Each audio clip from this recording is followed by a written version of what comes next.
Under the flickering neon lights of downtown's buzzing nightlife, Dr. Alina Voss, a brilliant medical researcher, stood outside the expansive glass facade of Gentech Laboratories. Her mind raced with a cocktail of excitement and dread. Today marked the completion of her pioneering work on Synthecure, a groundbreaking treatment she developed to cure Huntington's disease. Inside Gentech, the lab was sterile, lined with gleaming equipment and the faint smell of disinfectant.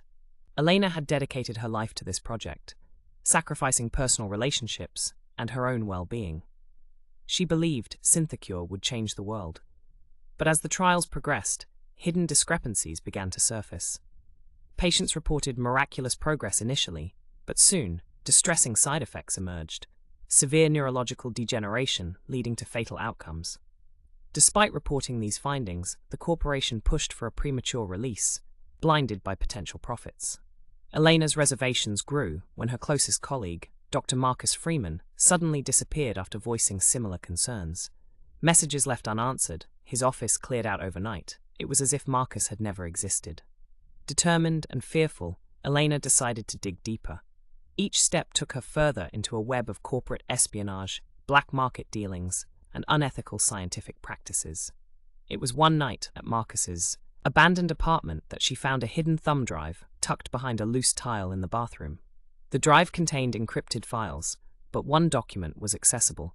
It was an email draft from Marcus, never sent, outlining the dangers of Synthecure and apparent tampering with clinical trial results. The implications were horrifying. Gentech was modifying data to hide the lethal consequences of their supposed cure. Elena knew she had to act. With the evidence in hand, she approached Jonathan Hill, an investigative journalist known for uncovering corporate scandals. Skeptical but intrigued, Jonathan agreed to help, provided they gather more concrete proof. The break came unexpectedly when Elena was approached by a whistleblower from inside Gentech. Dr. Laura Sykes, a junior researcher, had witnessed orders to destroy critical trial data that substantiated Marcus and Elena's findings.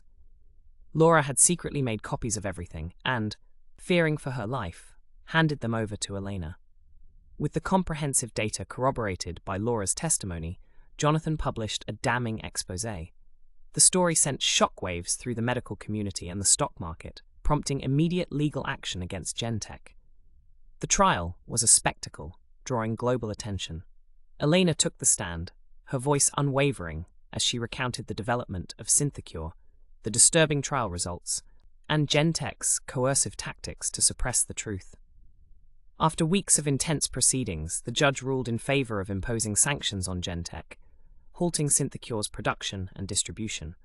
The company's stock plummeted, leading to a restructuring and a new commitment to ethical practices. In the wake of the scandal, Elena left Gentech.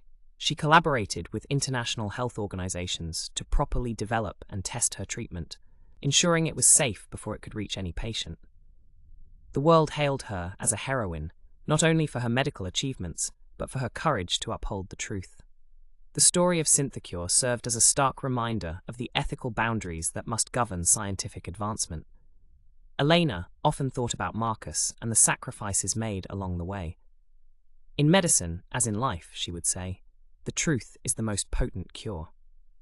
As the city lights flickered on another night, Elena smiled softly, content in the hope that this ordeal had at least paved the way for a safer, more conscientious approach to medical innovation.